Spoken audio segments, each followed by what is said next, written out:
Reg Mombassa was well known for his part in the band Mental as Anything. Today, he's probably more well known for mixing his paints as one of the artists behind fashion success Mambo. I started drawing when I was about 2 probably, 2 years old. No, I was a keen drawer throughout my childhood. I can remember getting into trouble when I first went to school because I drew a cow giving birth to a calf, which I'd seen in the field next to our house, but that was considered a bit rude at the time. Has your style changed much since then? No, it hasn't. No, I always say that I've pretty much got the same technical and mental abilities as a 5-year-old. That's pretty well what I do. And tell us, what's your first passion, Reg? Is it music or is it art?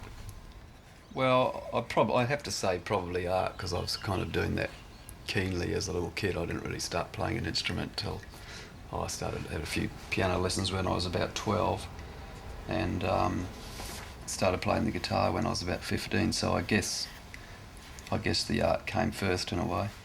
The mental started when I was at art school, and we were all at art school, so it was kind of like an art school band really. So the two are mixed up. I mean, lots of musicians would like to be artists, and lots of artists would like to be musicians. So you hear, great stories about, being in a band and doing the tours. Do you have any great stories when you were touring with the Mentals? There has to be some good ones. One thing we actually used to do now and then was if we were a bit bored, and I remember once I was sharing a room with Martin, he suggested that we, there was a picture of one of those sort of cheap motel room paintings of it was like a rainy Paris scene with buildings, very romantic and that. We thought, let's alter it, because we had our paints with us. So I think Martin added a little spaceship and a McDonald's sign, and I put 2 dogs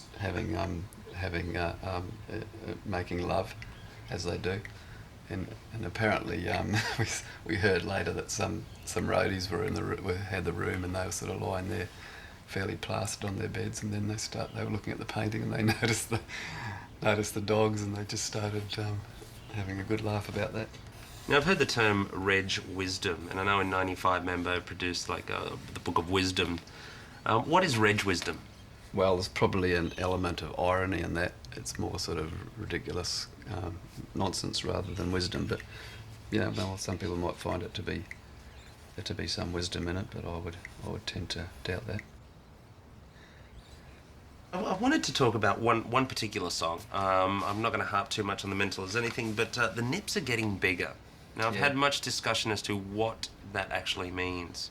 Oh, yeah, no, some people speculate that it's nipples or Japanese people or something like that, but it's just nips of alcohol. Martin wrote the song, I think, when he was having a few quiet scotches at home, and so it's kind of just about drinking, which is... people often think it's about other things, but I'm afraid that's all it is. It's just drinking. Oh, well, that's one of my biggest passions. Which is a good subject. Oh, yeah, most definitely. Do you guys ever use alcohol to inspire, with artwork? Do you ever use it to inspire you?